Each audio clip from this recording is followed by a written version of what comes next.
լեռան երջում։ Ծաղկևանքը ժողովուրդ ջան։ Ինչպես գիտեք, ծաղկևանքը նաև շատ հայտնի սրբավայր է, ունի ավանդազրույցը։ Խնդրեմ, սա արդեն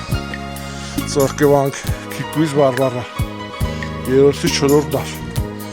որտեղ նահատակվում է ստավանդույթի։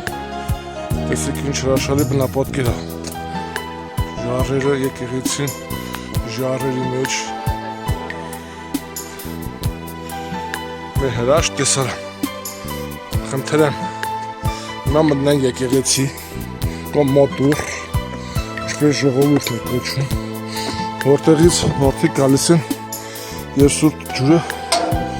տանում են իրենց օջախները ժողովուրդ, սա քարայրն է, սուրբ բարբառայի կամ ծաղիկույսի։ Սա այն ջրհորն է, որտեղ կույսի արդյունքները ավարտվում են։ Խնդրեմ տեսեք, սա կույսաթում են